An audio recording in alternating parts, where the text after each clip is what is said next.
හොඳයි. දැන් එතකොට අද එහෙමනම් අපි අලුත් ශ්‍රේණියට අදාළව තමයි පාඩම කතා කරන්න යන්නේ.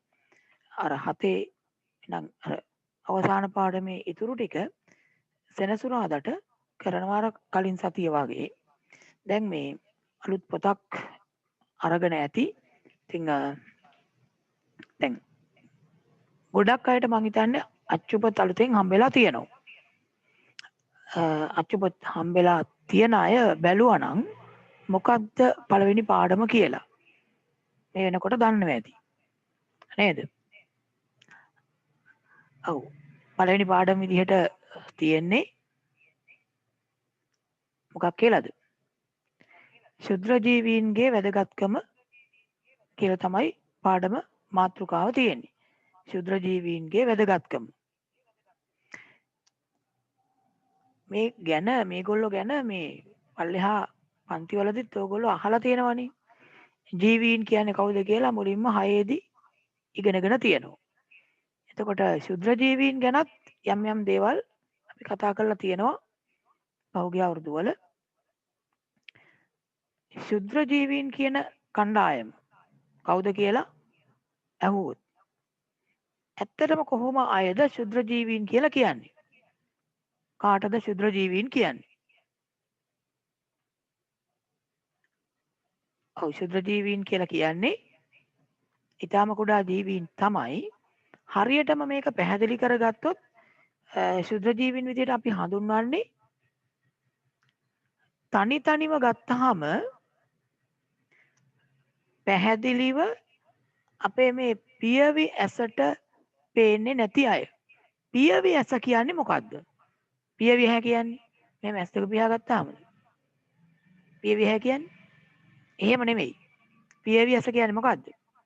වෙන උපකරණ පාවිච්චි නොකර සාමාන්‍ය මිනිස් ඇසෙන් නිරීක්ෂණය කරාම කියන එක තමයි පියවි ඇහැ කියන්නේ. වෙනත් උපකරණ භාවිතා නොකර. එතකොට මේ ශුද්‍ර ජීවීන් කියලා අදහස් කරන්නේ සාමාන්‍ය මිනිස් ඇසෙන් බැලුවාම පැහැදිලිව නිරීක්ෂණය නොවන අය. හොඳයි. දැන් ඕගොල්ලන්ගේ සටහන් පොතේ අර මේ පළවෙනි පිටු තුන දැන් අර සකස් කරගන්න ඕන විදියක් මම ගෲප් එකට දාලා තිබ්බනේ. එතකොට ඒ තුන ඇරියාම එතකොට ඊළඟට එන පිටුව 4 වෙනි පිටුව විදිහට නේ තියෙන්නේ.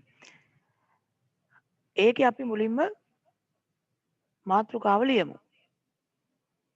මොකද්ද මාතෘකාව? ශුද්‍ර ජීවීන්ගේ වැදගත්කම. මාතෘකාව ලියමු ශුද්‍ර ජීවීන්ගේ වැදගත්කම. ප්‍රධාන මාතෘකාව විදිහට ලියමු. එතකොට අර පොතේ මුල පිටු ටික හැදුවේ නැති අය ඉන්නවා නම් අර පිටකවරෙන් පස්සේ ඇතුලේ තියෙන පිටු 3ක් නැත්නම් කොළ 3ක් පළවෙනි කොළේ ඊට පස්සේ දෙවෙනි කොළේ පෙරළුවා තුන්වෙනි කොළේ පෙරලා හතරවෙනියට පෙරලෙන කොළේ තමයි අපි මේ පාඩම ලියන්න පටන් ගන්නෙ. මේ කො බලන්න දැන් ඔය හදලා තියන අය තමන්ගේ සටහන් පොත හදපු අය ඉන්නවා නම් මට පොඩ්ඩක් පෙන්වන්නකෝ. සටහන් පොත පොඩ්ඩක් කැමරාවට අල්ලන්නකෝ පිටකවරේ පේන විදිහට. මට බලා ගන්න පුළුවන් එතකොට ඔයගොල්ලෝ හරියට හදලාද කොහොමද කියලා. හොඳයි සමහර අය දැන් මට මේ පේනවා ඔයගොල්ලෝ පෙන්නන එක දකින්න පුළුවන්. ඔව් සමහර අයගේ ලස්සනට හදලා තියෙන බව පේනවා. හොඳයි. ඒකේ පොඩ්ඩක් පෙන්වන්නකෝ පෙරලන්නකෝ අර ඊළඟ පළවෙනි පිටුවත් පිටකවරෙන් ඇතුල් පැත්තේ පිටුව චුට්ටක් පෙන්වන්නකෝ පෙරලලා. මොකද හදපු නැති අය සමහර අය ඉන්නවා මට එතකොට බලා ගන්න පුළුවන් මොනවද අඩුපාඩු තියෙන්නේ කියලා.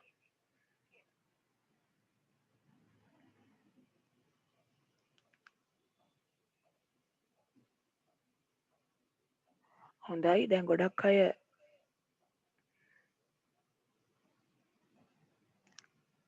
ගොඩක් අය හදලා තියෙනවා ලස්සනට මේ ඇතුලේ එතකොට අර සම්පූර්ණ කරගන්න පුළුවන් ඕගොල්ලන්ගේ නම අංකය ඒ දේවල් ටික මේ සම්පූර්ණ කරගන්න පුළුවන්.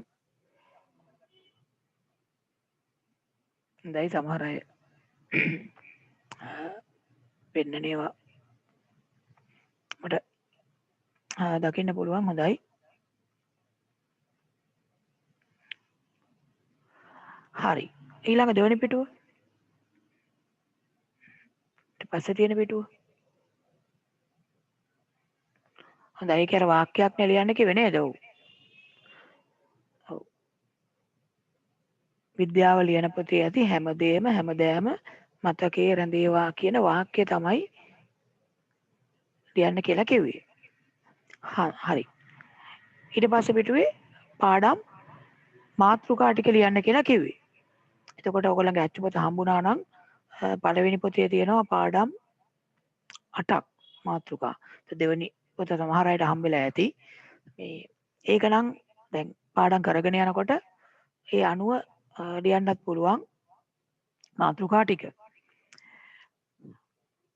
හොඳයි දැන් මට ගොඩක් අය පෙන්නපු ඒවා පෙනුණා. අපි බලමු ඊට පස්සේ දැන් මේ සටහන ලියන්න පටන් ගන්න. දැන් එතකොට මේ මාතෘකාව එහෙනම් ලියන්නකෝ. දැන් අර ශුද්‍ර ජීවීන්ගේ වැදගත්කම් කියලා මාතෘකාව ලියලා ඒකේ බලමු. හරි මාතෘකාව ලියන්න. ශුද්‍ර ජීවීන්ගේ වැදගත්කම් කියලා මාතෘකාව ලියන්න.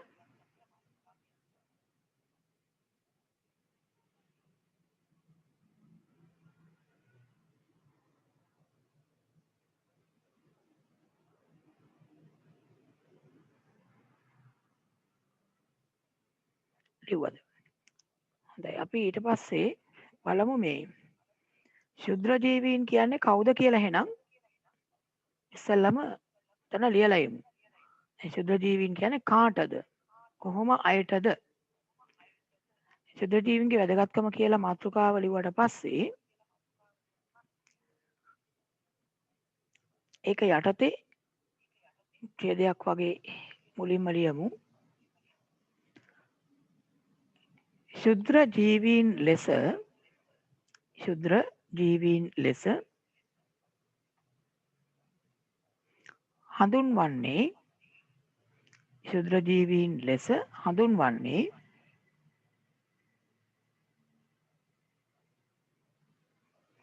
ශුද්‍ර ජීවීන් ලෙස හඳුන්වන්නේ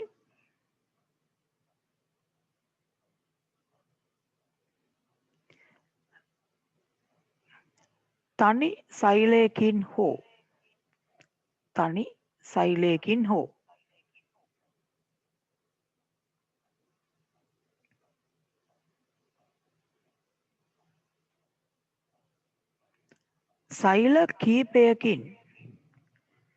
සෛල කීපයකින්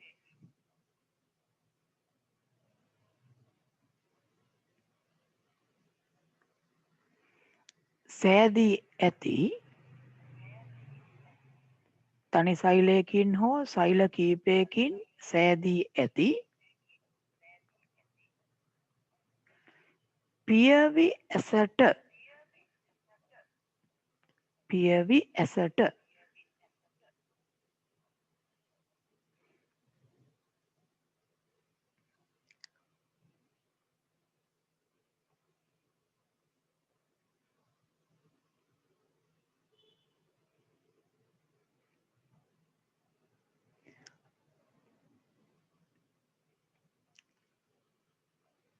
තනි තනිව ගත්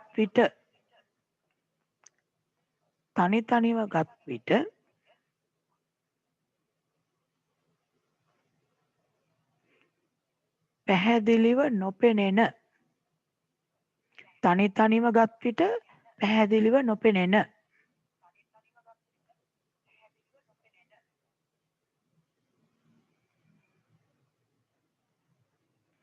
ජීවීන්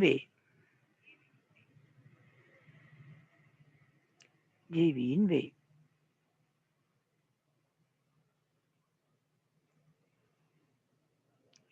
ශුද්‍ර ජීවීන් ලෙස හඳුන්වයි. ශුද්‍ර ජීවීන් ලෙස හඳුන්වයි. තනි සෛලයකින් හෝ සෛල කීපයකින් කොට නැගිලා තියෙන පියවි ඇසට තනි තනිව ගත්තාම පැහැදිලිව නොපෙනෙන ජීවීන් ශුද්‍ර ජීවීන් ලෙස හඳුන්වයි. හරි එතකොට දැන් ශුද්‍ර ජීවීන් යනු කවුරුන්ද කියලා ඇහුවොත් විභාග ප්‍රශ්නයකදී නිකම්ම ඇහැට පේන්නේ නැති අය නැත්නම් කුඩා ජීවීන් ඒ උත්තර ලියන්න එපා. ඔය උත්තරේ හරියට ලියන්න. තනි සෛලයකින් හෝ සෛල කීපයකින් ගොඩනැගී ඇති පියවි ඇසට තනි තනිව ගත් විට පැහැදිලිව නොපෙනෙන ජීවීන් ශුද්‍ර ජීවීන් ලෙස හඳුන්වයි කියලා. දැන් මේ ශුද්‍ර ජීවීන් කියන කණ්ඩායමට අයිති වෙන ඕගොල්ලෝ දන්න අය කවුද? ශුද්‍ර ජීවීන් කියන කණ්ඩායමට අයිති වෙන ඕගොල්ලෝ දන්න අය ඉන්නවා. මොකද පල්ලෙහා පන්තිවල අපි මේ ශුද්‍ර ජීවීන් ගැන කතා කරලා තියෙනවා. යම් යම් අය ඕගොල්ලෝ අඳුරනවා නේද? කවුද එහෙම අඳුරන අය මතකද? මෙයාව මතකද? මේ කවුද? ඔව් මෙයා කවුරු කියලාද ඕගොල්ලෝ අඳුරගෙන තියෙන්නේ? ඔයගොල්ලෝ දන්නවා. ඔව් මෙයාට කියන්නේ ඔව් මේ ඉන්නේ බැක්ටීරියා.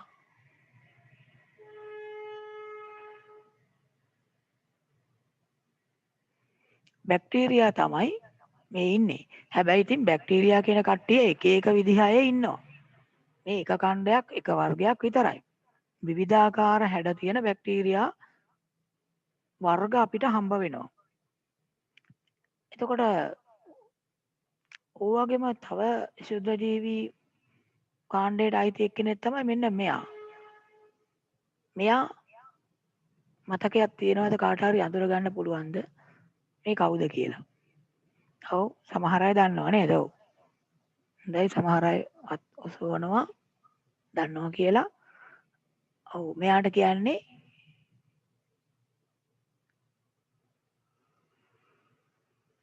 ඇමීබා කියලා.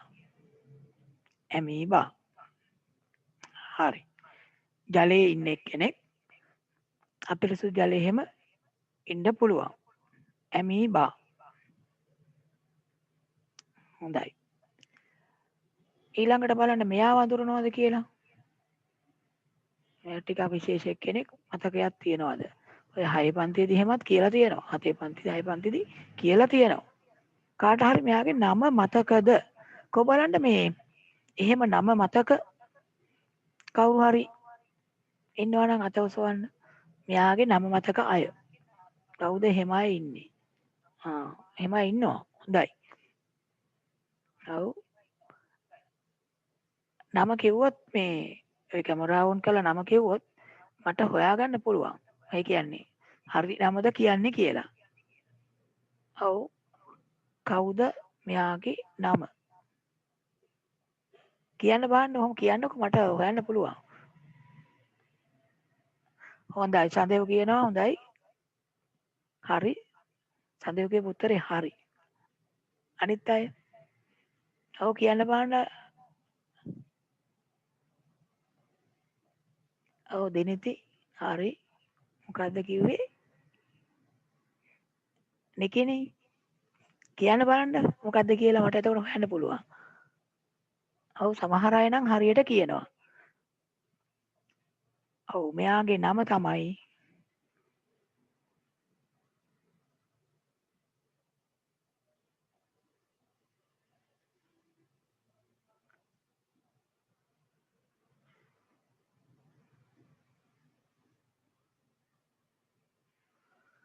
ඔව් ක්ලැමිඩමෝනාස්. සමහර අය කියපු උත්තර හරි නේද? ඔව්. සඳේව් මුලින්ම කිව්වේ හරි උත්තරේ ක්ලැමිඩමෝනාස්.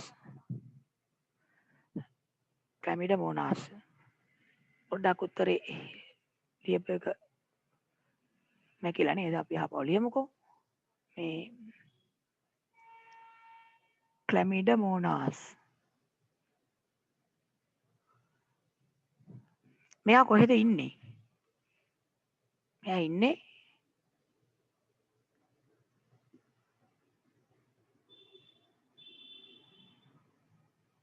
වතුරේ. ඔව්. ක්ලැමිඩමෝනාස් කියන එක්කෙනා. දැන් මෙයාත් එතකොට ශුද්‍ර ජීවී කාණ්ඩයට තමයි අයිති වෙන්නේ. මොකද පියවි ඇහැට පැහැදිලිව පේන එක්කෙනෙක් නෙමෙයි.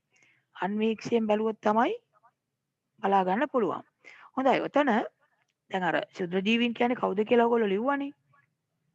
ඊට පස්සේ එතන වෙනම අලුත් රූලක ලියන්න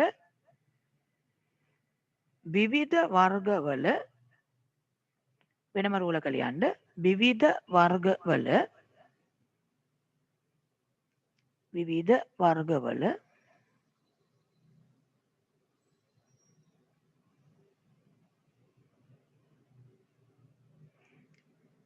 ශුද්‍ර ජීවීන් විවිධ වර්ගවල ශුද්‍ර ජීවීන්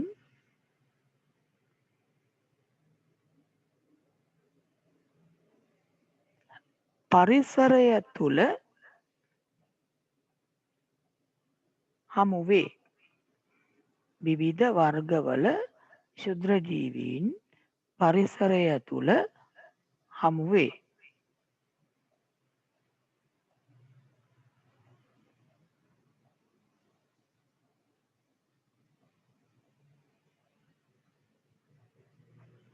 එතකොට අපිට උදාහරණ කීපයක් ලියන්න පුළුවන්. ඔයගොල්ලෝ දන්න ශුද්‍ර ජීවීන් දැන් කීප දෙනෙක් ඉස්සෙල්ලා මතක් කරලා දැන් කීප දෙනෙක් මම කිව්වා. තවත් ඉන්නවනේ. ශුද්‍ර ජීවීන් කීප දෙනෙක් මතක තියෙන විදිහට ලියන්න බලන්න උදාහරණ විදිහට උදාහරණ කියලා දාලා උදාහරණ කීපයක් ලියමු බලන්න. කවුද මේ ශුද්‍ර ජීවීන් කාණ්ඩයට අයිති තව අයිති අය කියලා මම දැන් කීප දෙනෙක් පෙන්නුවා.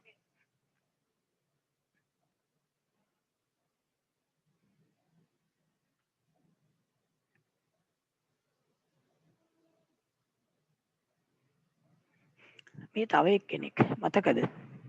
කවුද කියලා?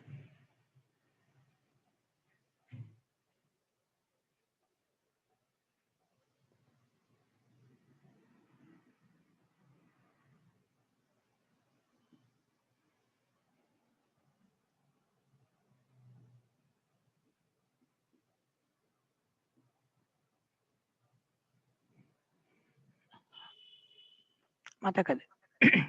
ක්ලැමිඩෝමෝනාස් නෙමෙයි. මේ ඉන්නේ. කවුද මේ? මෙයාට කියන්නේ අර සපත්තු අඩියක් වගේ ඉන්න එක්කෙනා. වැඩිපුරම ඉන්නේ පිදුරු පල් වෙන වතුරේ. මොකද්ද මෙයාට කියන්නේ? මතකද කියලා බලන්න හැදුවේ. ක්ලැමිඩෝමෝනාස් ඉස්සල්ලා එක්කෙනානේ. මෙයා නෙමෙයිනේ. මේ ඉන්නේ කවුද? පැරමීසියම්. පැරමීසියම්.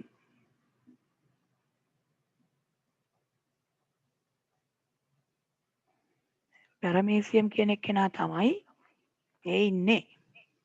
ඒතර මෙයාවත් එහෙනම් අපිට ගන්න පුළුවන්. ශුද්‍ර ජීවියෙක් විදිහට වැඩිපුරම මෙයා ඉන්නේ කොහෙද?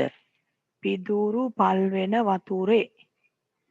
පිදුරු පල් වෙන වතුරේ තමයි වැඩිපුරම මෙයාව දකින්න පුළුවන්.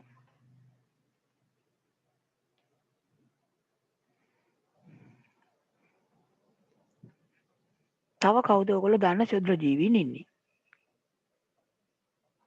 මේ මොනවද? පාන් කෑල්ලක් තියෙන්නේ.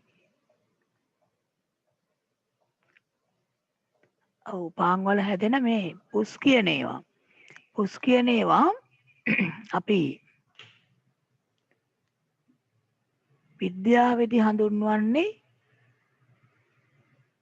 දිලීර කියලා. දිලීර සාමාන්‍ය නම තමයි පුස් කියන්නේ. හරියට ලියන්න පූස් කියලා ලියන්න එපා. පුස්. අර පාන් වල කේක් වල ඇඳුම් වලත් හැදෙනවනේ පුස්. දිලීර කියන ඒවා. එහෙනම් ඒවත් ශුද්ධ ජීවී කාණ්ඩයට තමයි අයිති වෙන්නේ. ඒතර බලන්න මේ අය ලිව්වද කියලා. පැරමීසියම්, ක්ලැමිඩෝමෝනාස්, ඇමීබා,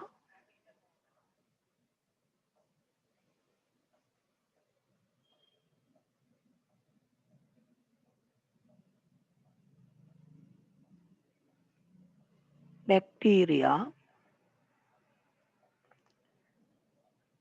මේගොල්ලෝ එතකොට ශුද්‍ර ජීවී කියන වර්ගයට කාණ්ඩයට අයිති අය.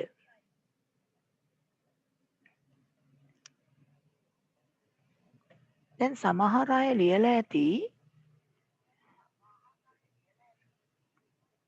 වෛරස් කියලා. වෛරස් මේකට ලියන්න පුළුවන්ද?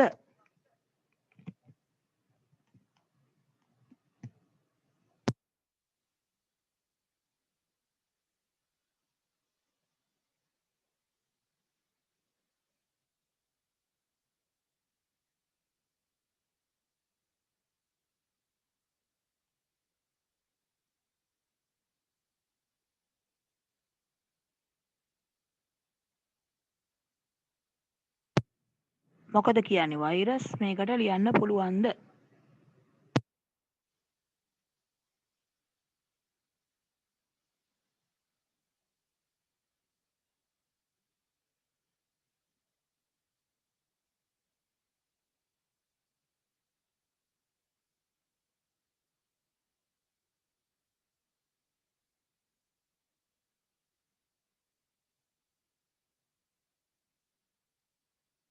වෛරස් සම්බන්ධයෙන් පොඩි ගැටලුවක් තියෙනවා.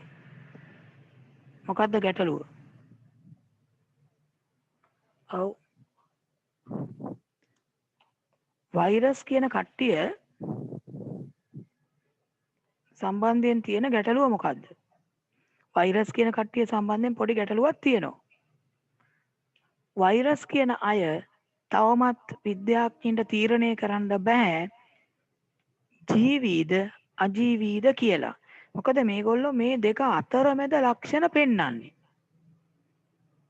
ජීවී අජීවී අතරමැද ලක්ෂණ පෙන්නනවා. ඒ නිසා මේගොල්ලෝ කෙලින්ම ශුද්ධ ජීවීන් කියන ගොඩට දාන්නේ නැහැ. ඒගොල්ලන්ගේ ජීවී ලක්ෂණ වලට වඩා අජීවී ලක්ෂණ වැඩිපුර තියෙනවා.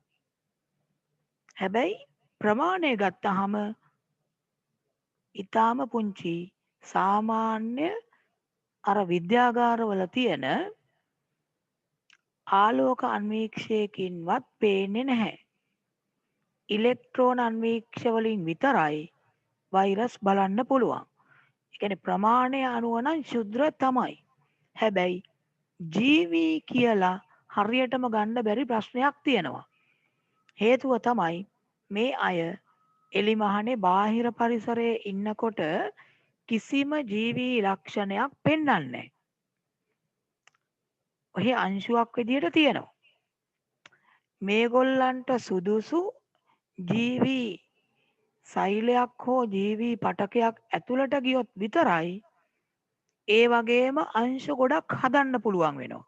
එතකොට ඒ සෛලය පුපුරවගෙන ආපහු ඒගොල්ලෝ එළියට පනිනවා. බාහිර පරිසරයේ ඉන්නකොට අර ජීවීන්ගේ ලක්ෂණ කියලා අපි කියන එක ලක්ෂණයක්වත් පෙන්වන්නේ නැහැ. මතකද ජීවීන්ගේ ලක්ෂණ? ජීවීන්ගේ ලක්ෂණ මතකද? මොනවද ජීවීන්ගේ ලක්ෂණ?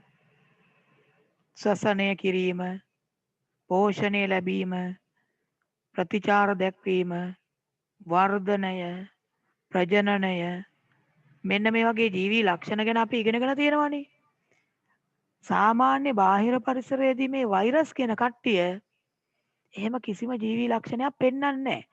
අර ජීවී සෛලයක් ඇතුළට ගියොත් වෙන ජීවියෙක්ගේ ඇඟ ඇතුළට වෙන සෛලයක් ඇතුළට ගියොත් විතරයි ඒගොල්ලෝ ඒත් පෙන්නන ලක්ෂණය තමයි ඒ જાතියම අංශු හදනවා. කියන්නේ ප්‍රජනනය බෝවීම වෙනවා. නමුත් බාහිර පරිසරයේදී ඒක වෙන්නේත් නැහැ. මෙන්න මේ නිසා මේගොල්ලෝ ජීවී අජීවී අතරමැද ලක්ෂණ තියෙන අය විදිහට තමයි සලකන්නේ. දැන් ඕකම තමයි හේතුව වෙන්නේ මේ අද පවතින తত্ত্বය. දැන් අද අපි ලෝකෙම ලොකු ප්‍රශ්නයක ඉන්නවනේ මේ කොරෝනා රෝගයට අදාළ මේ කොරෝනා වෛරස් COVID-19 කියන මේ වෛරස් එකත් එක්ක. එතකොට මේවට අර බෙහෙත් එන්නත් හදාගන්න බැරි වෙන්නත් හේතුව එක පැත්තකින් මේ අය අර ජීවීන් වගේ ඒ ජීවී ලක්ෂණ ඔක්කොම පෙන්වන කට්ටියක් නෙමෙයි. ඉතින් ඒකත් එක්ක මේ අපිට සාමාන්‍ය ජීවීන් එක්ක හැසිරෙන විදිහට ඒගොල්ලෝ මර්ධනය කරන විදිහට මර්ධනය කරගන්නත් බෑ. මොකද බාහිර පරිසරයේදී රසායනික අංශුවක් විදිහට ඔහේ පවතිනවා.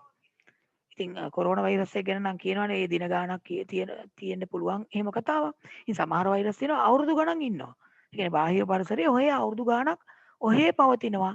කිසිම ජීවී ලක්ෂණයක් නැහැ. හැබැයි ජීවී සෛලයක් ඇතුළට ඇතුළු වුණාට පස්සේ එයා ඒ જાතියම අංශු හදලා අර සෛලය පුපුරවගෙන එළියට පයින්නෝ. ඉතින් එහෙම තත්ත්වයක් තියෙන එක තමයි වෛරස් කියන්නේ. දැන් ඔයගොල්ලෝ උදාහරණ විදිහට මේ ඔය ලියපු දැන් උදාහරණ වල බලන්න ලියපු උදාහරණ ගත්තොත් අපි දැන් මේ පෙන්නපු උදාහරණ ඔයගොල්ලෝ ලියන්න ඇතිනේ. අපි උදාහරණ ටිකක් බලන්න මෙන්න මේවා ඔයගොල්ලෝ ලියලා තියෙනවද කියලා. ඔයගොල්ලෝ ලියපු ලයිස්තුවේ. එතකොට බැක්ටීරියා ලිව්වනේ.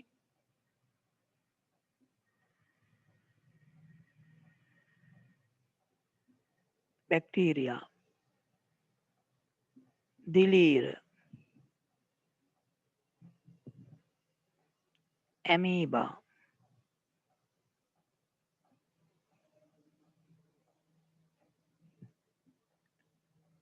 පැරමීසියම්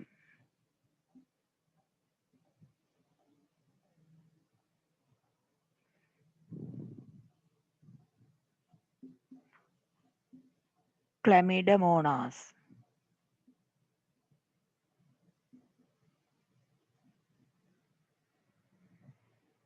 ක්ලැමිඩමෝනාස් බැක්ටීරියා දිලීර ඇමීබා පැරමීසියම් ක්ලැමිඩමෝනාස් ඔය දිලීර වර්ගයටම අයිති එක්කෙනෙක් විදිහට මේ දිලීර වර්ග ගොඩක් ඉන්නවනේ. ඒකටම අයිති එක්කෙනෙක් තමයි ඊස්ට් කියන එක්කෙනා. අහලා ඇති. ඊස්ට් කියන එක්කෙනා දිලීර වර්ගයට අයිති ක්ෂුද්‍ර ජීවියෙක්. ඊස්ට් ගැන මොනවද දන්නේ? අහලා තියෙන්නේ. ඊස්ට් මොනවටද ගන්නෙ? හරි. ඔතන දැන් පොඩ්ඩක් මේ ඔය වර්ග කීපයක් අපි කිව්වනේ. ක්ෂුද්‍ර ජීවී කාණ්ඩ කීපයක්. ඒතර බැක්ටීරියා ඔයිට අමතරව තව මේ වතුරේ ඉන්න කාණ්ඩයක් ඔය ක්ලැමිඩමෝනාසේම අයිති වෙන්නේ ඒකට තමයි. අපි පොදුවේ කියනවා මේ ඇල්ගී වර්ග කියලා. කොළ පාටයි ගොඩක් අය ඇල්ගී. ඇල්ගී කියන කට්ටියත් මේ ඇහැට පේන අයත් ඉන්නවා. හැබැයි ගොඩක් ඇහැට නොපෙනෙන කාණ්ඩයේ අය ඉන්නවා. වර්ගයේ අය ඉන්නවා.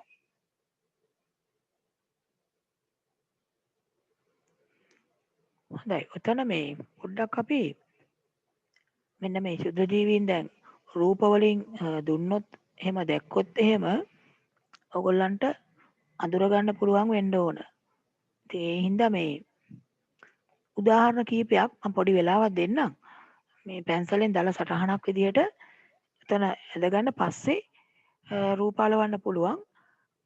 ඉස්සෙල්ලා බැක්ටීරියා වල දල රූප සටහනක් අදින්නකෝ. මේ එක එක හැඩවලට ඉන්නවා. මේ වගේ දිගටි හැඩයට ගන්න පුළුවන් රූපයක් ඔතන අදින්නකෝ ඉස්සෙල්ලා.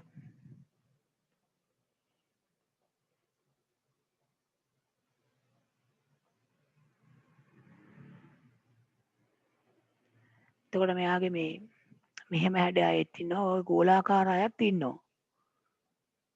එතන උඩ තියෙන රූපේ අනුව ඒ වගේ අයත් අඳින්න පුළුවන්.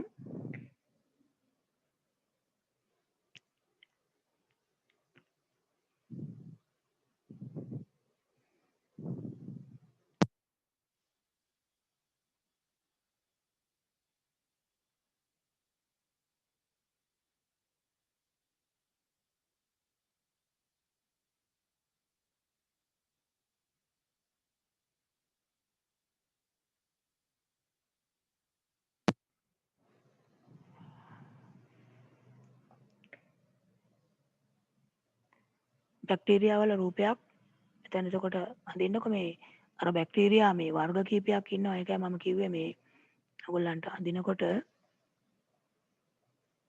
ඔය උඩ ඉන්න දිගටි හැඩයක් තියෙන අය ඔයගේ ගෝලාකාර හැඩයක් තියෙන බැක්ටීරියාත් අපිට හම්බ වෙනවා.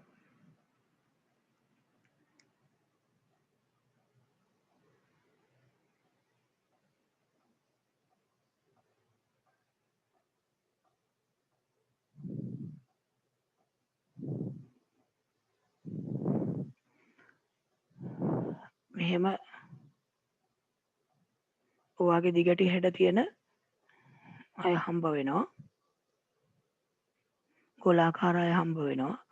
ඒ විතර නෙමෙයි සමහර බැක්ටීරියා ඉන්නවා මේ දඟර ගැහිච්ච වගේ හැඩ තියෙන අයත් ඉන්නවා. මෙන්න මෙහෙම අයත් ඉන්නවා.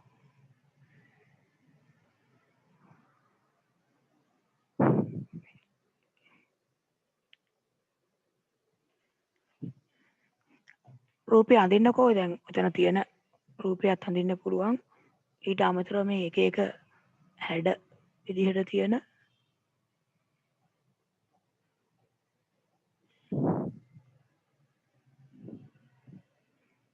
මෙන්න මේ වගේ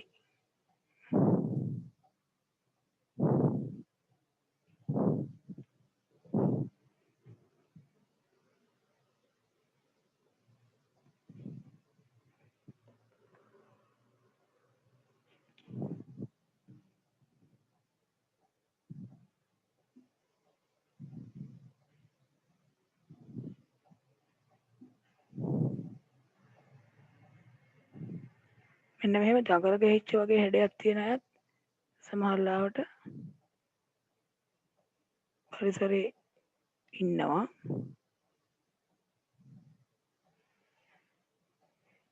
දඟර ගැහිච්ච වගේ හැඩයක් තියෙන්නේ. තව ඉන්නවා මෙහෙම මේ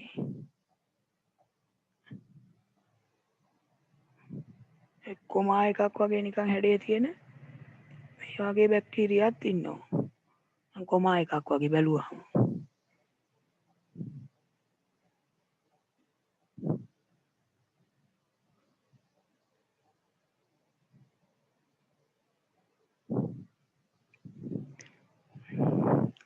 බැක්ටීරියා කියලා මේ එහෙම බැක්ටීරියාවගේ රූපයක් අඳින්න මේ මම මේ පෙන්වුවේ අර එක එක හැඩ තියෙන බැක්ටීරියා වර්ග ඉන්නවා. ඒ වගේම එතන ඊට පස්සේ මේ ඇමීබා කියන එක්කෙනාවත් ඇඳලා තියන්න. ඇමීබාවෙක්ගේ රූපයක්. ඒක නම් ඕනම හැඩයකට අඳින්න පුළුවන්. මොකද ඇමීබාට නිශ්චිත හැඩයක් නැහැ. ඒ වගේම එයාට පුළුවන් හැඩය වෙනස් කරන්න.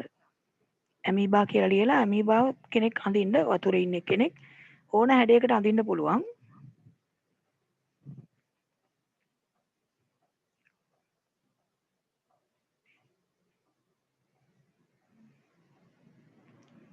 මෙන්න මේ වගේ මේ තියෙන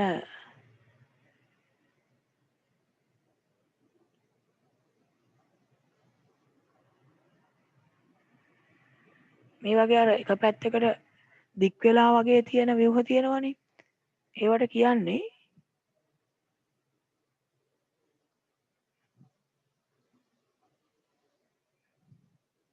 ව්‍යාජ පාද කියලා. ව්‍යාජ පාද. අර දික් වෙලා වගේ තියෙන ව්‍යුහ වලට කියනවා ව්‍යාජ පාද කියලා. ඒ උදව් කරගන්නවා වතුර ඇතුලේ එහෙම සංචරණය කිරීමට ගමන් කරන්න. රූපය ඒකෙත් හඳින්නකො එතන.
ඇමීබා රූපය අඳින්න ඇති.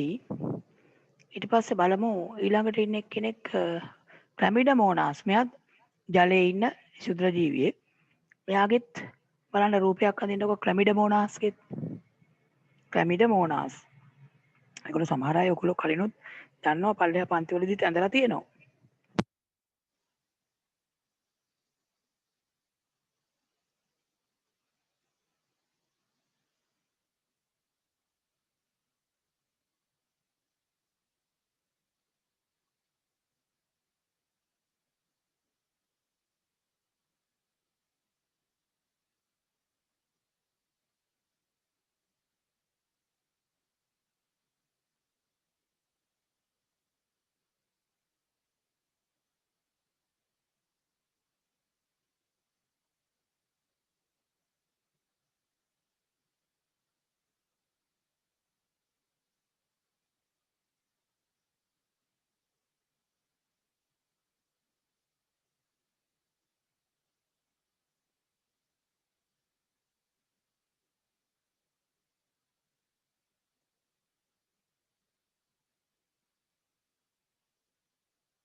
හරි මං හිතන්නේ දැන් නේද?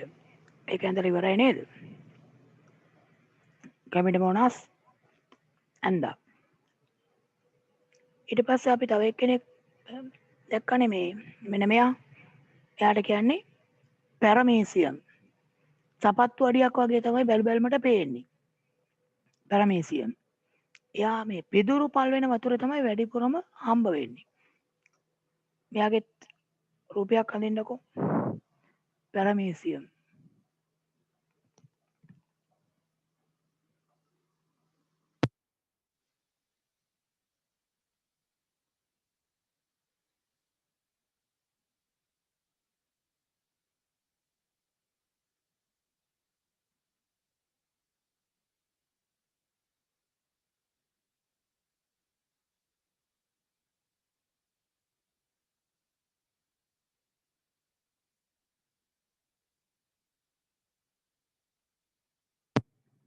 දැනට දර රූප සරහනක් අඳින්න ඔයගොල්ලන්ගේ මේ අතින් පැන්සලෙන් ඔයගොල්ලෝ රූපය අඳින්න. එතකොටයි මතක හිටින්නේ. මේ රූප ටික මං පස්සේ ගෲප් එකට දාන්නම්. හැබැයි දැනට පැන්සලෙන් පුළුවන් විදියට රූපය අඳින්න. එතකොට හොඳට මතක හිටිනවා. ඒක රූපය දීලා ජීවියා කවුද කියලා අහන්න පුළුවන් විභාග ප්‍රශ්නවලදී. පැරමීසියම් කෙනෙක් ගෙනත් අඳින්නකෝ.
පැරමීසියම් ඇඳලා ඉවර නම් අර අත්සලකුණ ඔබන්නකෝ.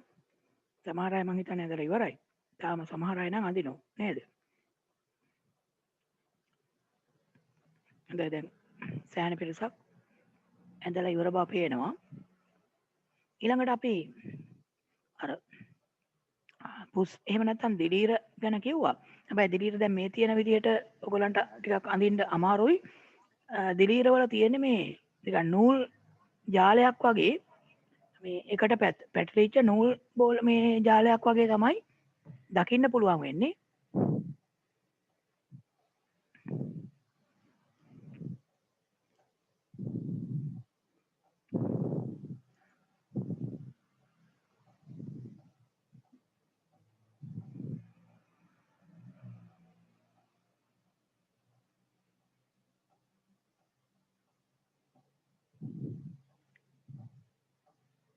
මේක අපි මේ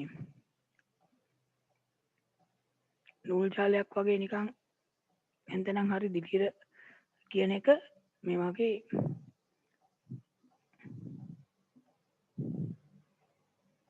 ඔය විදිහට පැතිරලා තියෙනවා ඔය පාන් වල ඊට පස්සේ කේක් ඒ වගේ ඒවා මත ඔය ලී ඒවා මත මෙහෙම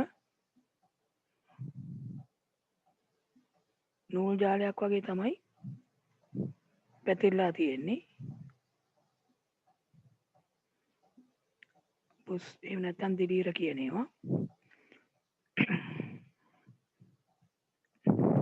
දිලීර කියන එකත් පොඩ්ඩක් ඇදලා තියාගමු. අන්වීක්ෂයෙන් බලපුවාම ටිකක් විශාලව මේක පැහැදිලිව දකින්න පුළුවන්. ඔය මේ වඩා අධිබල අවනතට එහෙම දාලා බැලුවාම හොඳින් පේනවා. නැත්තම් මේ වගේ නූල් ජාලයක් වගේ තමයි පේන්නේ. මෙතන තියෙන්නේ එහෙම විශාල කරාම පේන විදිය ඔය පළවෙනි රූපේ තියෙන්නේ. මේ නූල් ජාලයක් වගේ තියෙන ඒවා තමයි මේ විශාලව තියෙන්නේ. අර තනින් තන උඩට ආපු ව්‍යුහ තියෙනවා. ඒව තමයි අපිට ඇත්තටම පාන් කෑල්ලක කළු පාට තිත් විදිහට පේන්නේ. ඒ උඩට ආපු ඒවා. එහෙන් බැලුවට ඒව එච්චර පේන්නේ නැහැ මෙහෙම. මේ අන්වීක්ෂයෙන් විශාල කරලා ගත්තාම. ඒතර අර ඒකට යටින් තියෙන්නේ පාරවල් වගේ නිකන් තියෙන්නේ. අර ඉස්සෙල්ලා අපි ඇඳපු ඒ නූල් ජාලය වගේ තියෙන මේ කොටස් තමයි තියෙන්නේ. එතකොට මේ තියෙන්නේ එතකොට ඔය දිලීර කියන ඒවා.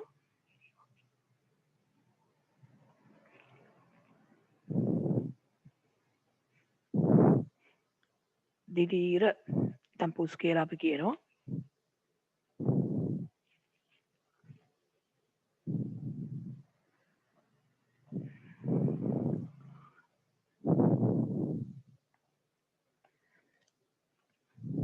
ඔය පාන් වල විශේෂයෙන් තියෙන දිලීර වර්ගයක් හම්බ වෙනවා. ඒ පාන් වල තියෙන පුස් වලට කියන්නේ පාන් වල පුස් වලට කියනවා මියුකර් කියලා.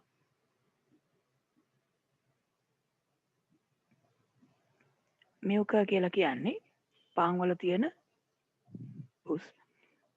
ඒවා තමයි ඔය තියෙන්නේ. අර ඉස්සෙල්ලා රූපේ තිබුණෙත් ඔය කළු පාටට ගොඩක් මුලින්ම දකින්න පුළුවන් වෙන්නේ මේ තියෙන්නේ ඒ මියුකර් කියන පුස් වර්ගය තමයි. මියුකර් කියන දිලීර වර්ගය. හොඳයි දැන් දිලීර වර්ග කීපයක් දැක්කොත් රූපවල අඳුර ගන්න පුළුවන් නේ.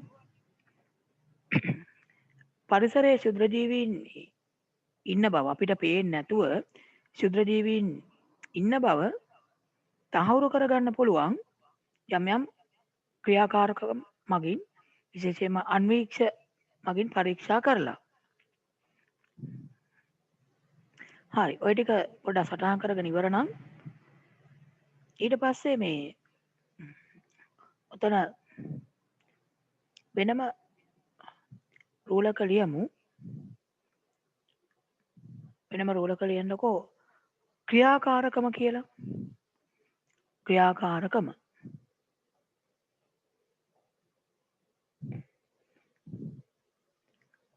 ක්‍රියාකාරකම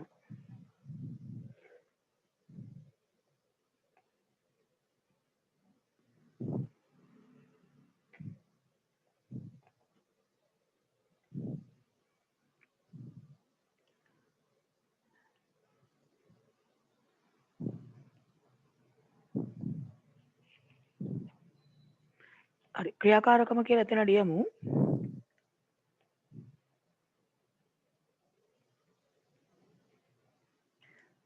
පරිසරයේ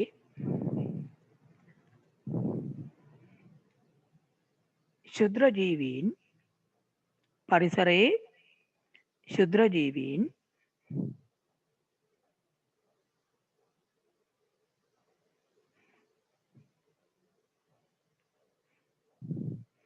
ඇති දැයි නිරීක්ෂණය පරිසරයේ ශුද්‍ර ජීවීන් ඇති දැයි නිරීක්ෂණය පරිසරයේ ශුද්‍ර ජීවීන් ඇති දැයි නිරීක්ෂණය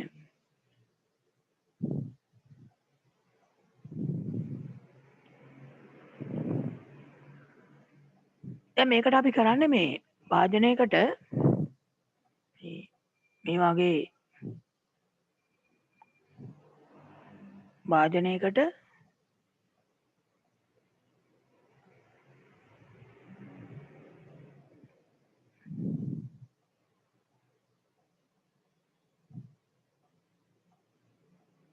මේ වගේ මොකක් හරි වාදනයකට තාච්චියක් වෙන්න පුළුවන් ඇසිලියක් වෙන්න පුළුවන් වෙන මොකක් හරි සාස්පානක් හරි මොකක් හරි වාදනයකට අපි පොල් වතුර ටිකක් දානවා.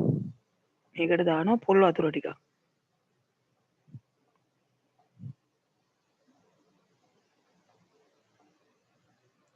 පොල් වතුර. ඒකට එකතු කරනවා මේ අපිට ඕන දාන්නත් පුළුවන් සීනි ටිකක් දානවා ඉස්සෙල්ලා. අපි සීනි ටිකක් දානවා කියලා ගමුකෝ. ඉස්සෙල්ලා සීනි ටිකක් දානවා ඔකට. සීනි ටිකක් දාලා ටික වෙලාවක් මේක තියලා තියෙනවා. මේකට එකතු කරනවා. එතකොට සීනි ටිකක්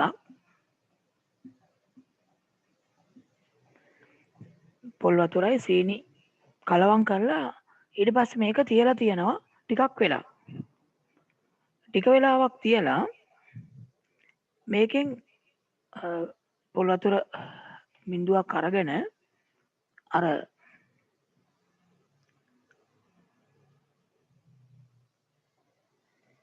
වැසුම් පැත්තකට මේ ඒ පොල් වතුර බිඳුව දාලා අන්වීක්ෂය නිරීක්ෂණය කරනවා. වැසුම් පැත්තකට නෙමෙයි මේ වීදුරු කතාවකට. වීදුරු කතාවකට පොල් වතුර බිඳුවක් දාලා ඊට පස්සේ අන්වීක්ෂයේ අර වේදිකාව මත තියලා නිරීක්ෂණය කරනවා. අන්න එතකොට අපිට අන්වීක්ෂයෙන් බලනකොට අර පොල් වතුර බිඳුව ඇතුලේ යම් යම් මේ නිකන් ගෝලාකාර ටිකක් දිගටි හැඩයක් තියෙන ව්‍යුහ වගයක් පේනවා. මේ වගේ මෙන්න මෙහෙම දිගටි හැඩයක් තියෙන මේ විදිහේ ව්‍යුහ වර්ගයක් පේනවා.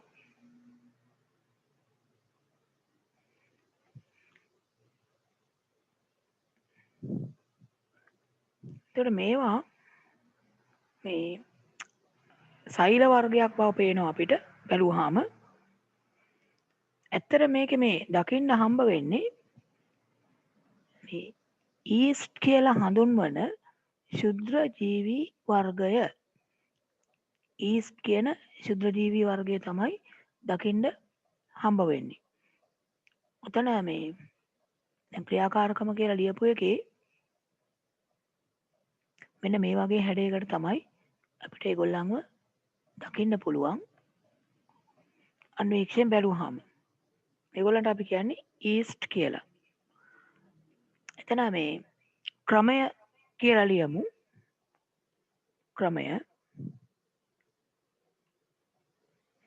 ක්‍රමය කියලා තරු දාලා ලියන්නේ.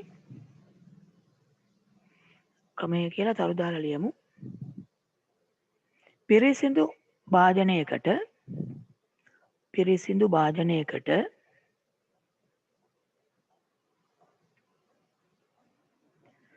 පිරිසිදු භාජනයකට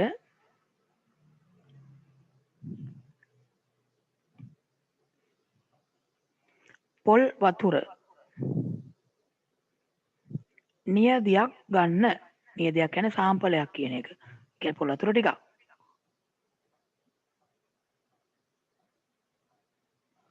නියදියක් ගන්න.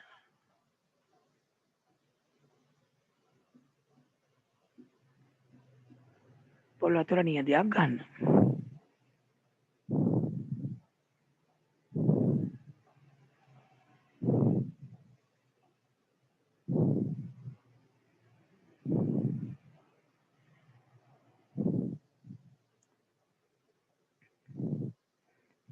ඊට පස්සේ ඊළඟ රූලේ තරුවක් දාලා ලියමු.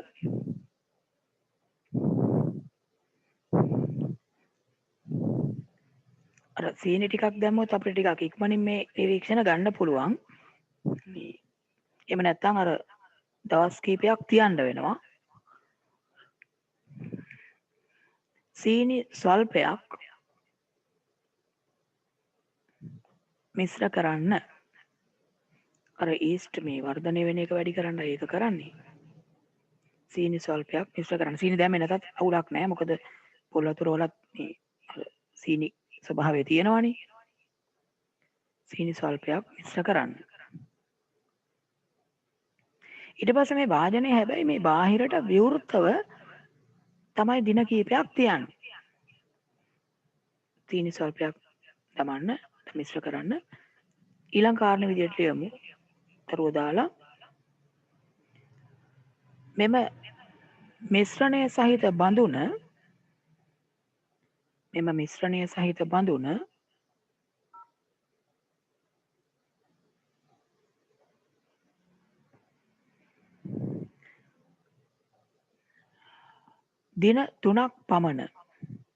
දින 3ක් පමණ බාහිරට විවෘතව තබන්න. දින 3ක් පමණ බාහිරට විවෘතව තබන්න.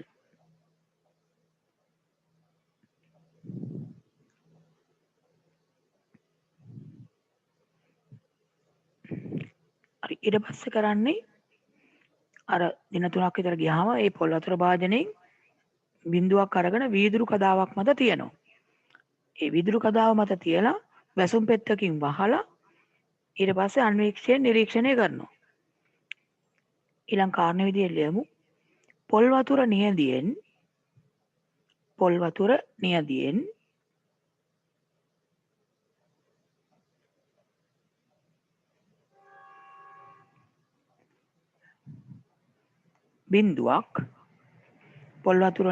බිඳුවක්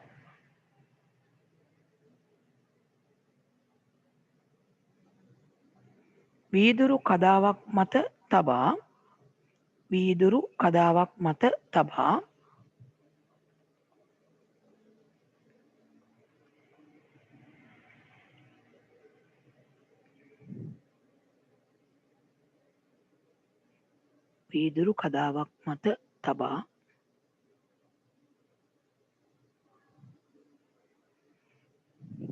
වැසුම් පෙත්තකින් වසන්න.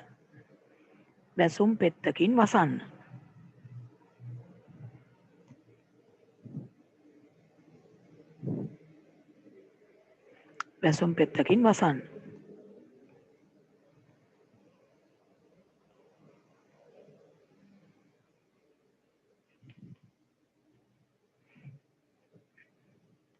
එතකොට ඊට පස්සේ මොකද්ද කරන්නේ?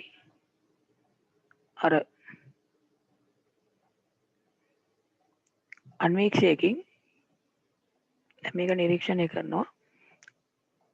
අන්වීක්ෂයෙන් එය නිරීක්ෂණය කරන්න. වරාංගතුරු දාන්න අධි බලය යටතේ අන්වීක්ෂයෙන් මේ නිරීක්ෂණය කරන්න. වරාංගතුරු දාන්න අධි බලය යටතේ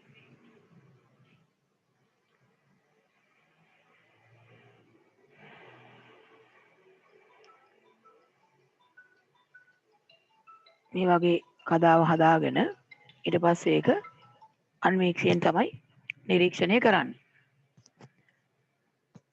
ඔතන මේ දල රූපයක් අඳින්නකෝ අර පොල් වතුර දානවා භාජනයකට. ඊට පස්සේ එකෙන් තමයි අර නියදියකට ගන්නවා මේ ද්‍රව බිඳුවක් නියදියෙන් කොටසක් අරගෙන මේ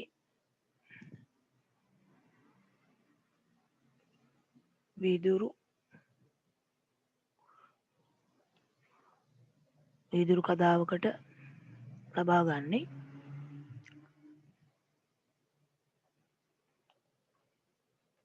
පොඩි රූපයක් එතන අඳින්නකෝ.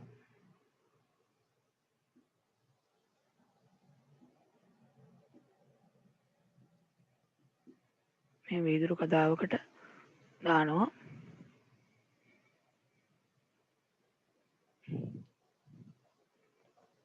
පොල් වතුර භාජනයේ ඊට පස්සේ එකෙන් බිඳුවක් වීදුරු කදාවකට දානවා.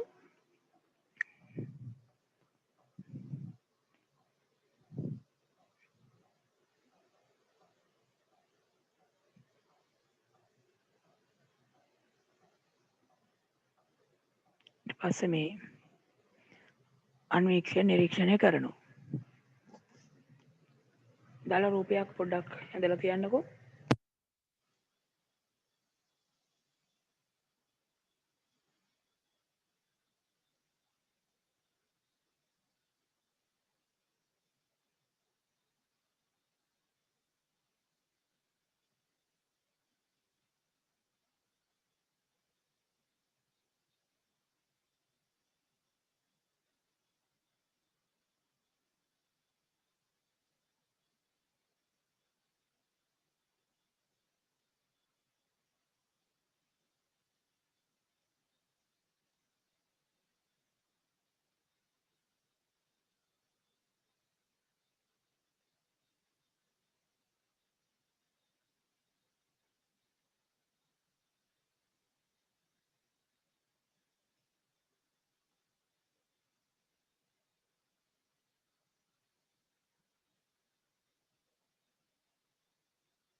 හොඳයි දැන් රූපය ඔය ටික ඇඳලා ඇති අර මේ අර ඊස්ට් වල දැන් පේන විදිහ දල රූපයක් නතන තියෙන්නේ. ඒතකොට ඊස්ට් මේ අර අන්වීක්ෂයෙන් බැලුවාම අපිට මේ පේන්නේ මෙන්න මේ විදිහට මේ ඊස්ට් අන්වීක්ෂයෙන් පෙනෙන අයුරු කියලා දැන් කලිනුත් ඔයගොල්ලෝ අඳින්න ඇති මේ දැන් මේක බැලුවාම පේන්නේ මේ විදිහට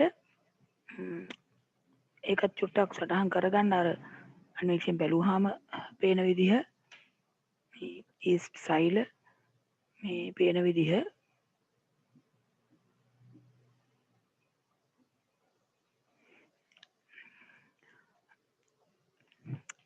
ඊස්ට් සෛල ටිකකුත් එතන අඳින්න අර ඉස්සලා මම ඇදලා තිබිච්ච එකේ මේ ඊස්ට් සෛල එතකොට අන්වීක්ෂයෙන් ඔයගේ දකින්න පුළුවන්. දැන් ඊස්ට් කියලා කියන්නේ ශුද්‍රජීවී කාණ්ඩයක්. එතකොට මේ පරිසරය ඇතුලේ ඊස්ට් ඉන්නවා අපිට පේන්නේ නැහැ. දැන් අර පොල් වතුර දාපු භාජනයේට දවස් 3කින් විතර පස්සේ බලනකොට මේ විදිහට පේන්නේ මොන කාරණයක් නිසාද? අර වාතයේ ඉන්න ඊස්ට් තමයි මේ පොල් වතුර භාජනයට ගිහිල්ලා ක්‍රියාකාරී වෙලා වර්ධනය වෙන්නේ. ඒතර මේ වායුගෝලය තුල ඉන්නවා කියලා අපිට පේන්නේ නැහැ. ඒ වායුගෝලයේ ඉන්න ශුද්‍රජීවීන් තමයි නැත්නම් ඊස්ට් කියන ශුද්‍රජීවී කාණ්ඩය තමයි මේ පොල් වතුර භාජනයට බහින්නේ. ඔතන නිරීක්ෂණය කියලා ලියමු යටින් ඊට පස්සේ නිරීක්ෂණය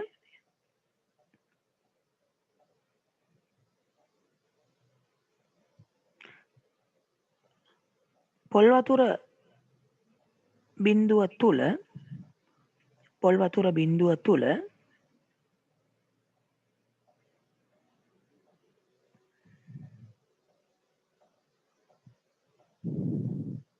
සෛල වර්ගයක් දක්නට ලැබේ. පොල් වතුර බිඳුව තුල සෛල වර්ගයක් දක්නට ලැබේ.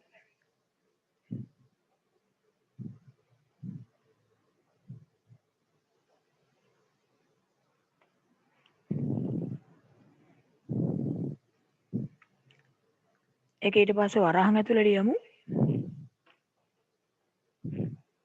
මවුන්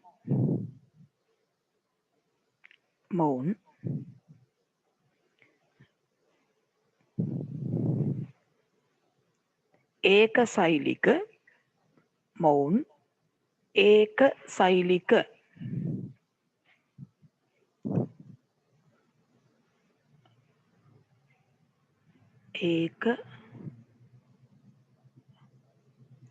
ඒකසෛලික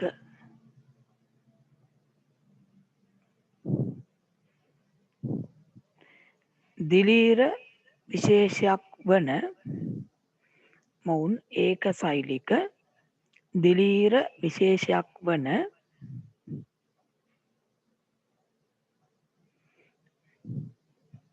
ඊස්ට් නැමැති ශුද්‍රජීවීන් වේ. ඊස්ට් නැමැති ශුද්‍රජීවීන් වේ.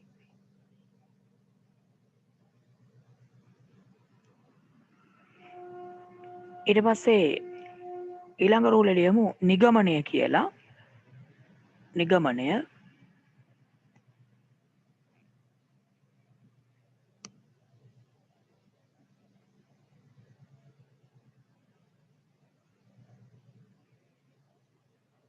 නිගමනය කියලා ලියමු.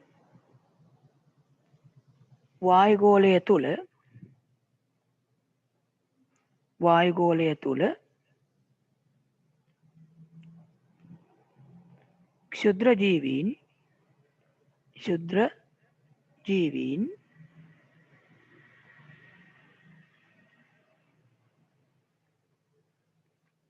පවතී. ඒ වායුගෝලයේ ඉන්න කට්ටිය තමයි අර පොල් වතුර එකට බහින්නේ. ක්ෂුද්‍රජීවීන් පවතී.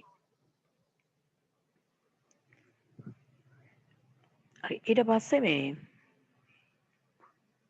ඔතන අර මං ඉස්සෙල්ලා රූපයක් පෙන්නුවා මම මොකද්ද කියලා කිව්වේ නැතුව මෙන්න මෙතන තියෙනවා රූපයක් බලන්න මේ කවුද මේ ඉන්නේ මේ දවස්වල නිතරම කතා බහට ලක් වෙන කොරෝනා වෛරස් එක.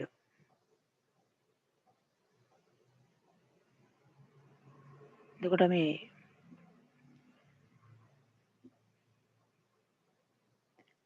කොරෝනා වෛරස් එක තමයි මේ දකින්න පුළුවන්. උතන වෙනම අර වෛරස් ගැන චුට්ටක් ලියන්න ඕන. තරුවක් දාලා මේ වෛරස් කියලා ලියලා පොඩ්ඩක් මේ රූපයක් ඇදලා තියන මේ වෛරස් කියන කට්ටිය එක එක හැඩයට ඉන්නවා. දැන් මේ තවත් වෛරස් එකක්. මේකත් වෛරස් එකක්. එතන මේ ඔක්කොම මේ කියන්නේ එක එක හැඩවල වෛරස් ඉන්නවා. ඔයගොල්ලෝ මේ එතන වෛරස් එකක් වෛරස් කීපයක් ඇදලා තියාගන්න ඕන. වෛරස කියලා ලියලා මේ වෛරස් කීපයක් පොඩ්ඩක් සටහන් කරලා තියාගමු. මේ මැද ඉන්නේ කොරෝනා වෛරස් එක.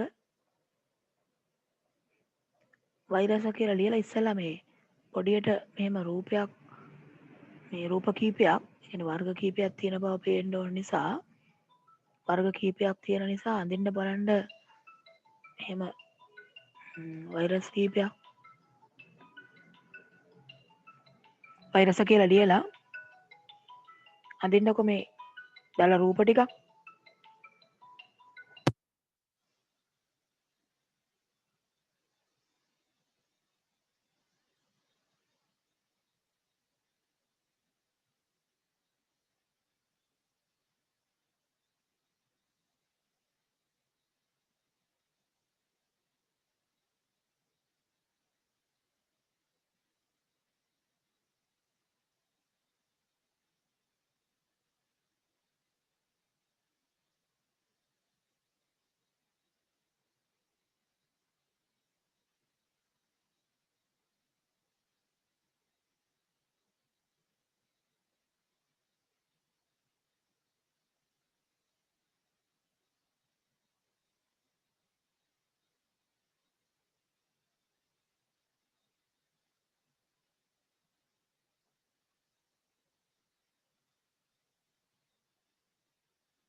දල රූප ටිකක් ඇඳහම ඇති.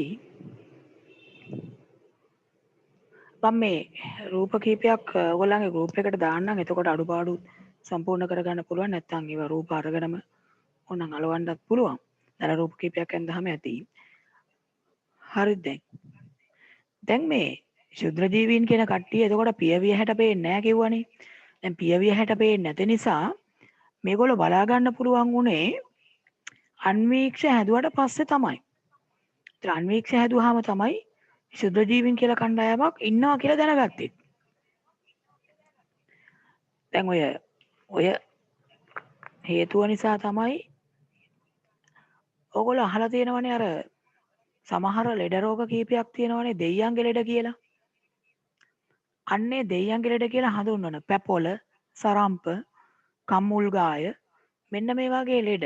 ඉස්සර දෙයියන්ගේ ලෙඩ කියලා හැඳින්නුවෙත් මේ රෝගය හැදෙන ක්‍රමයක් මිනිස්සු දැනගෙන හිටියේ නෑ. ඒ වගේම මේක හැදිලා ඉබේම හොඳ වෙනවා. පස්සේ කාලෙක තමයි හොයාගන්නේ මේ කියන ලෙඩ පැපොල, සරම්ප, කම්මුල්ගාය කියන ඒවා ඔක්කොම වෛරස් වලින් ඇති වෙන ලෙඩ කියලා. ඒතර වෛරස් අඳුරගත්තේ ඉලෙක්ට්‍රෝන අන්වීක්ෂය හොයාගත්තට පස්සේ. මොකද ආලෝක අන්වීක්ෂණොත් වෛරස් පේන්නේ නැහැ.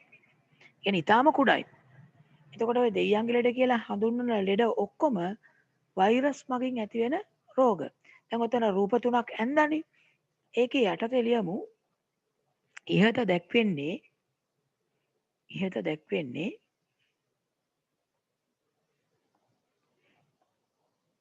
ඉහත දැක්වෙන්නේ වෛරස් වර්ග කීපයකි. ඉහත දැක්වෙන්නේ වෛරස් වර්ග කීපයකි.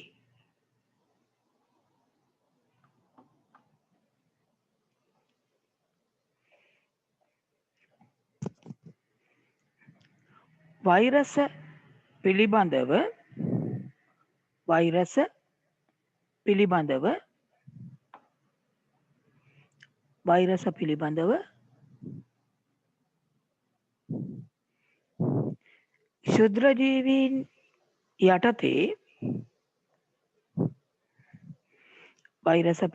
ක්ෂුද්‍ර ජීවීන් යටතේ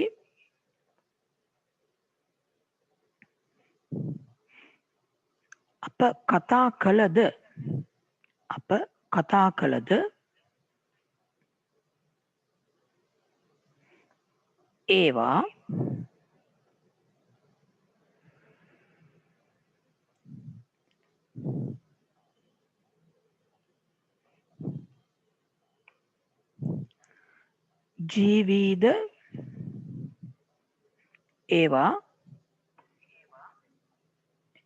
ජීවීද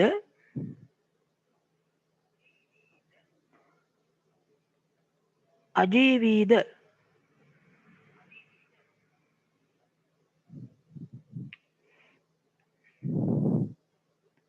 යන්න පිළිබඳව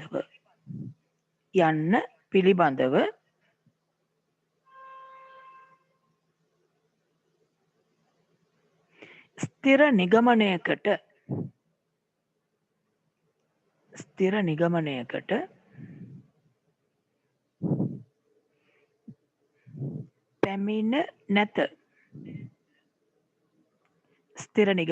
පැමිණ නැත. ගැන විද්‍යාඥයෝ තාම තීරණය කරලා නැහැ හරියට මේගොල්ලෝ ශුද්‍ර ජීවීන් වර්ගයක්ද කියලා. මොකද ශුද්‍ර තමයි. කියන්නේ තාම කුඩායි තමයි. පස්සේ ජීවීන්ද කියන ගැටලුව ගත්තාම අර මං කලින් කිව්වා වගේ අතරමැදි ලක්ෂණ තියෙනවා. ඊට හේතුව වන්නේ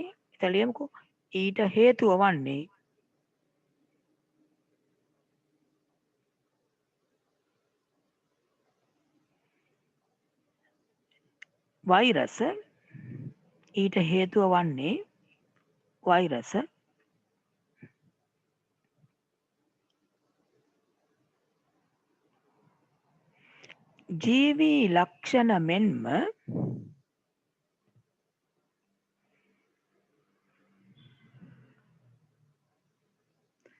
ජීවී ලක්ෂණ මෙන්ම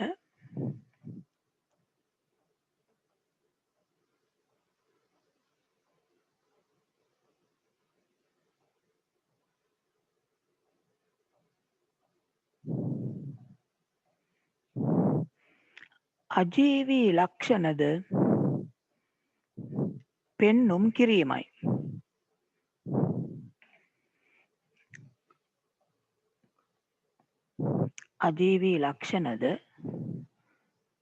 කිරීමයි. ජීවී ලක්ෂණ මෙන්ම අජීවී ලක්ෂණද පෙන්නුම් කිරීමයි. ජීවී ලක්ෂණ මෙන්ම අජීවී ලක්ෂණද පෙන්නුම් කිරීමයි.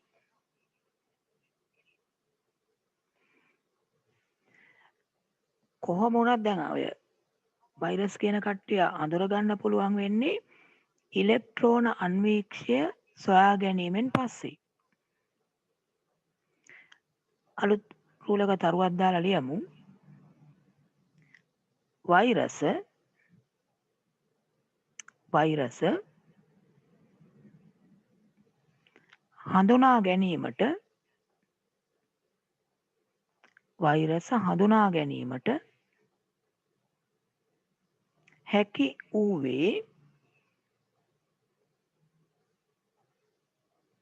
වෛරස හඳුනා ගැනීමට හැකි වූවේ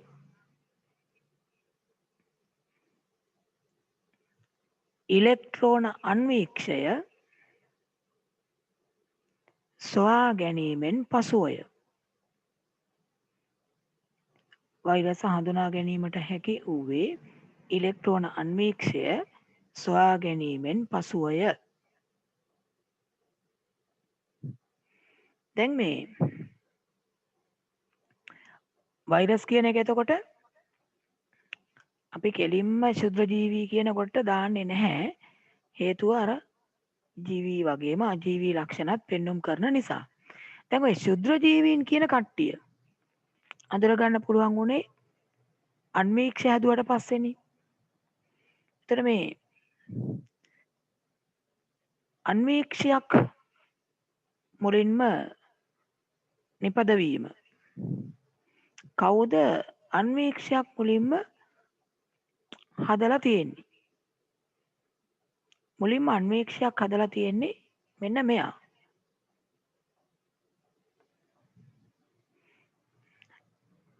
මෙයාගේ නම තමයි ඇන්ටන් වෑන් ලීවන්හුක්. එයා තමයි මුලින්ම මේ අන්වීක්ෂය හදලා තියෙන්නේ. හැබැයි මේ එයා හදපු අන්වීක්ෂය මේ අද අපි දකින අන්වීක්ෂය වගේ එකක් නෙමෙයි. ඔය රූපෙම තියෙනව නේද බලන්න දකුණු පැත්තේ උඩ නිකන් හිරමණයක් ගිටාර එකක් එහෙම වයලීන් එකක් නිකන් ගිටාර එහෙම වගේ හැඩයක් තියෙන මේ උපකරණයක් තියෙන්නේ. ඒක තමයි මුලින්ම හදපු අන්වීක්ෂය. ඔය හිරමණයක් එහෙම නෙමෙයි. ඕක තමයි මුලින්ම ඇන්ටන් වැන් ලීවන්හුක් හදපු අන්වීක්ෂය. පොඩ්ඩක් හොඳට බලන්න. එතකොට ඒකේ අර ඔය එක කාචයක් තමයි තිබිලා තියෙන්නේ, තනි කාචයක්. හැබැයි මේකේ පුදුමේ කියන්නේ මේ තනි කාචයක් පාවිච්චි කරලා මෙයා හදපු මේ අන්වීක්ෂයෙන් එයා දැකපු ඒවා ඇඳලා තියෙනවා. මේ පල්ලෙහා තියෙන එයා ඇඳපු ඒවා. දැන් බලපුවාම අර පැරමේසියම් වගේ අය එයා දැකලා තියෙනවා. ඒ ඇඳලා තියෙන රූප තියෙන්නේ එයා මේකෙන් බලලා ඇඳපු ඒවා.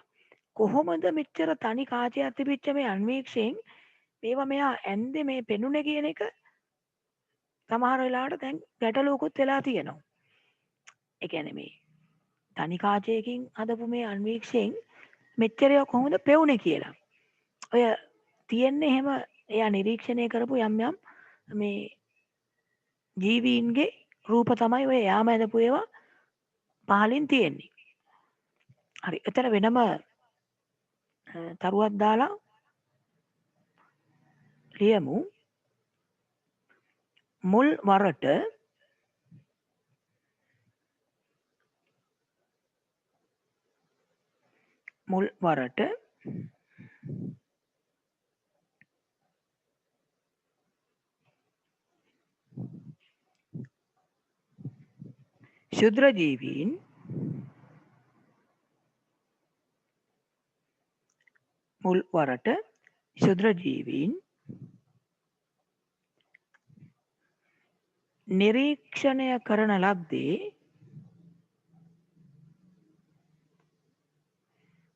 වරට ශුද්‍රජීවීන් නිරීක්ෂණය කරන ලද්දේ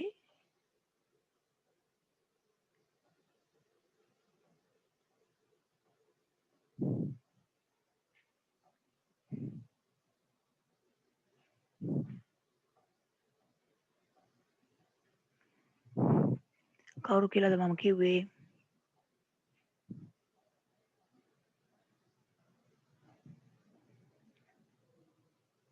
ඇන්ටන්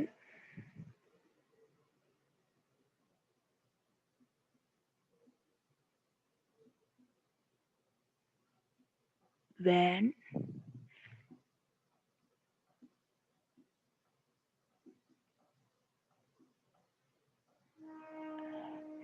ඇන්ටන් වෑන් ලීවන් හොක් නැමැති විද්‍යාඥයා විසිනි. ඇන්ටන් වෑන් ලීවන් හොක් නැමැති විද්‍යාඥයා විසිනි. එයා මේක නිරීක්ෂණය කරලා තියෙන මේ අද ඊයේ නෙමෙයි 1674 මේක හදලා තියෙන්නේ. ඒතර කොච්චර එහාද කියලා පොඩ්ඩක් නිකන් කල්පනා කරලා බලන්න. ඒතර ඒ දවස්වල ඒ හදපු එකෙන් නිරීක්ෂණය කරලා ඇඳපු රූප තමයි ඔය පල්ලෙහා තියෙන්නේ. වරහන් ඇතුළේ 1674 කියන එකත් වරහන් ඇතුළේ දාලා තියන්න. ඇන්ටන් වෑන් ලීවන් හොක් මේ අන්වීක්ෂය හදලා මේක මේ සරල අන්වීක්ෂයක් තනි කාචයක් තියෙන්නේ. මේ මුල් වලට ඒතර නිරීක්ෂණය කරලා තියෙන්නේ ඇන්ටන් වෑන් ලීවන් හොක් තමයි ශුද්‍ර ජීවීන්ව. ඒකෙම අලුත් රෝලක ලියන්න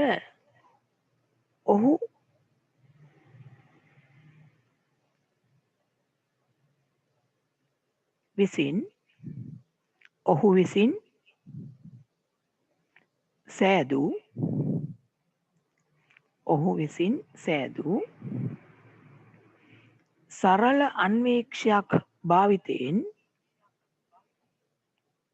විසින් සෑදූ සරල අන්වීක්ෂයක් භාවිතයෙන්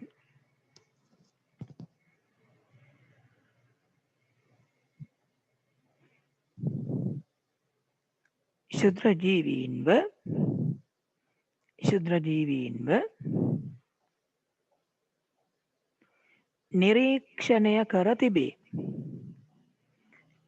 ජීවීන්ව නිරීක්ෂණය කර තිබේ.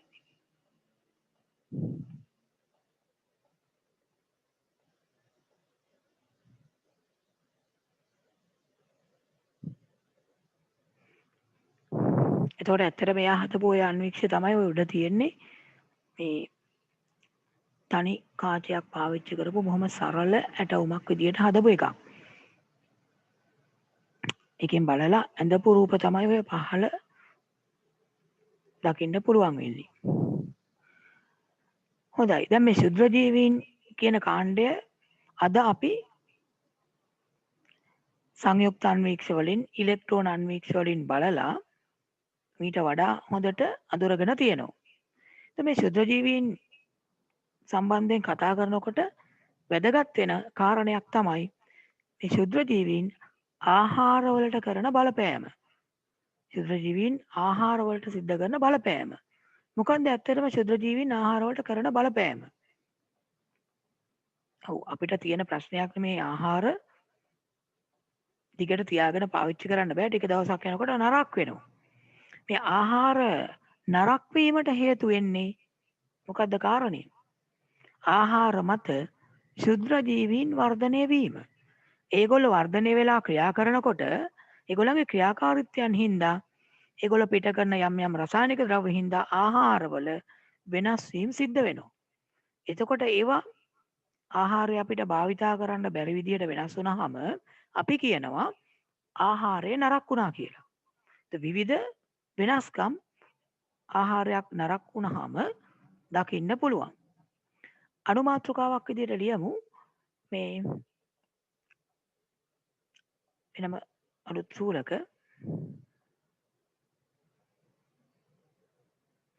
ශුද්‍ර ජීවීන් අනුමාත්‍රකාවක් විදියට ලියන්න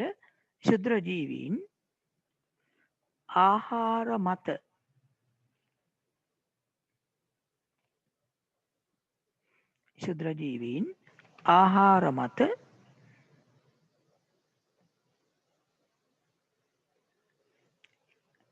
ඇති කරන බලපෑම. ශුද්‍ර ජීවීන් ආහාර මත ඇති කරන බලපෑම.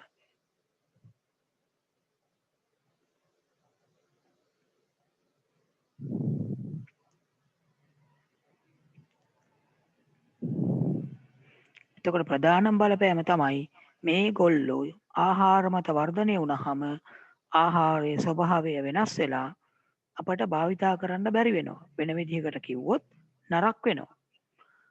ඒකේ අර්ථය ලියමු. සමහර ශුද්‍ර ජීවීන්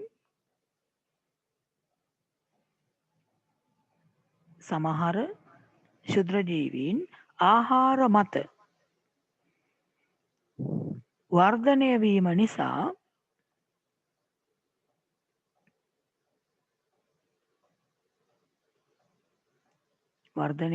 නිසා එම ආහාර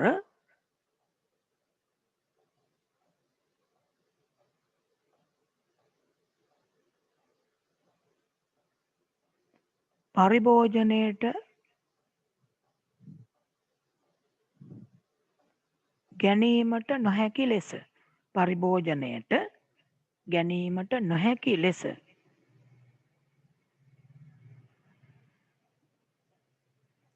වෙනස් වේ. පරිභෝජනයට ගැනීමට නොහැකි ලෙස වෙනස් වේ.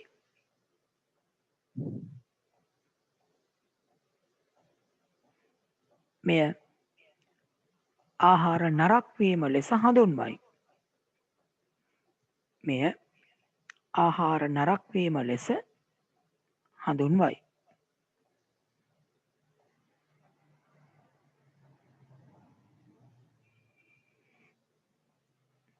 හරි, දැන් ආහාරයක් නරක් වුණාම නරක් වෙනකොට නොයෙකුත් වෙනස්කම් ඒ ආහාරය සිද්ධ වෙනවා. ඔයගොල්ලෝ දැකලත් ඇති. හරි, මෙන්න මේ නරක් වෙනකොට ආහාරයක් මොකද වෙන්න පුළුවන් කියලා බලන්න, නිරීක්ෂණය කරන්න අපිට කරන්න පුළුවන්, කරන්න ඕන සරල ක්‍රියාකාරකමක් තියෙනවා. දැන් මේ ක්‍රියාකාරකම ඔයගොල්ලෝ මේ සතිය ඇතුලේ කරන්න ඕන. මෙන්න මේ ක්‍රියාකාරකම දැන් ඔයගොල්ලන්ගේ ඔය අච්චුපොතෙත් ඇති. මම ඕනනම් මේක අච්චුපොත නැති අය ඉන්නවා නම් මේක ගෲප් එකටත් දාන්නම්. මෙන්න මේ පැවරුම කරන්න ඕන. ආහාර වර්ග කීපයක් හොයාගන්න. ගොඩක් ආහාර ඕනේ නැහැ. ආහාර වර්ග අඩුම ගානේ 3ක්වත්. පාන්, ඔය කිරි ටිකක්, වත් ස්වල්පයක්, එහෙම ඊට වඩා පුළුවන් නම් කමක් නැහැ. ආහාර වර්ග කීපයක් අරගෙන වෙනම භාජනවල දාලා, මේ මහා ගොඩක් ගන්න එපා, බොහොම චුට්ටක් ගන්න. අරගෙන ඔය යෝගට් කෝප් හරි මොනවා හරි ඒ වගේ පොඩි භාජන කීපයක දාලා, එතකොට පැය 24ක් ගියාම, පැය 48ක් ගියාම, පැය 72ක් ගියාම ඒවා නිරීක්ෂණය කළා මේ වගුව පුරවන්න. ඒ වර්ණය මොකද වෙලා තියෙන්නේ? වයනය. අතින් අල්ලපුවාම දැනෙන ස්වභාවය. ඒක බලන්න වෙනවා. ළඟට ගන්ධය, පෙනුම. එතකොට මෙතන එක ආහාරයකට අදාළවනේ පෙන්නලා තියෙන්නේ. එතකොට ආහාර වර්ග 3ක් විතර මේ විදිහට දාලා මේ වෙනස් වීම ටික කොලයක සටහන් කරන්න ඕන. එතකොට ඒක සටහන් කරලා ලබන සතියේ එතකොට මට ඒ කොලේ පෙන්වන්න ඕන මේ පන්ති වෙලාවේ. ඒ වගේම එතකොට මේ පැවරුම කරන්න මේ සතිය ඇතුලේ ඔතන මේ ඔයගොල්ලන්ගේ පොතේ නම් 3 වෙනි පිටුවේ තියෙන්නේ. 3 වෙනි පිටුවේ මේ තියෙන පැවරුම 1 කියන පැවරුම. මේක එතකොට ගෙදර දැන් මේ දවස්වල ගෙදරනේ ඉන්නේ. ඒ හින්දා ගෙදරදී මේක කරලා පුරවන්න. නිකන් පුරවන්න එහෙම එපා. හරිද? දැන් මේක නිරීක්ෂණය කරන්න තියෙන්නේ. එතකොට මේ ශුද්‍ර ජීවීන් වර්ධනයත් එක්ක මොනවද ආහාරය ඇත්තටම වෙන්නේ? ඒ කියන්නේ පැය 24කදී මොකද්ද? 48 මොකද්ද? 72ක් ගියාම මොකද්ද උනේ? කියන එක පුරවලා මේක එතකොට මට එවන්න ඕන. මේ ලබන සතිය දැන් පන්තියට කලින් මට එවන්න, ලබන සතිය පන්තිය තියෙන්න කලින් එවන්න. ඒ වගේම පන්තිවලදීත් මං එක පෙන්වන්න කියලා කියනවා. පැහැදිලිද? එහෙනම් මේක පැවරුමක් විදිහට කරන්න. දැන් ලබන සෙනසුරාදා එතකොට ඔයගොල්ලන්ව ආපහු හම්බ වෙනවා. අර 7 අවසාන පාඩමේ ටිකක් තියෙනවනේ, ඒ ටික කරන්න. මම ගෲප් එකට දාන්නම් කොයි වෙලේ තියෙන කියලා. එදා කරපු වෙලේටම අපිට කරන්න පුළුවන් මං හිතන්නේ. මේකෙත් මේ වීඩියෝ එක දානවා ඉරිදට. ඒ සෙනසුරාදා කරන එකෙත් සම්බන්ධ වෙන්න බැරි කවුරු හරි ඉන්නවා නම් ඒ වෙලාවේදී ඒකෙත් වීඩියෝ එක මම දාන්නම්. දැන් කලින් කරපු වීඩියෝ දෙකම, පාඩම් දෙකෙන් වීඩියෝ දෙක ගෲප් එකේ දාලා තියෙනවා. ඒ සම්බන්ධ වෙච්ච නැති අය ඉන්නවා නම් සෙනසුරාදා ඒක බලලා ඒ ටික සම්පූර්ණ කරන්න. එතන ඉඳලා ඉස්සරහට ටික මේ සෙනසුරාදා කරනවා. එවනම් අදට අපි ওই ටික කරලා ඉවර කරමු. හැමෝටම එහෙමනම් සුබ රාත්‍රියක්. අපි ආපහු සෙනසුරාදා එතකොට හම්බෙමු ඊළඟ සෙනසුරාදා අර 7 ඉතුරු වෙච්ච පාඩමේ අවසාන කොටස කරන්න. සුබ රාත්‍රියක්. ආයුබෝවන්.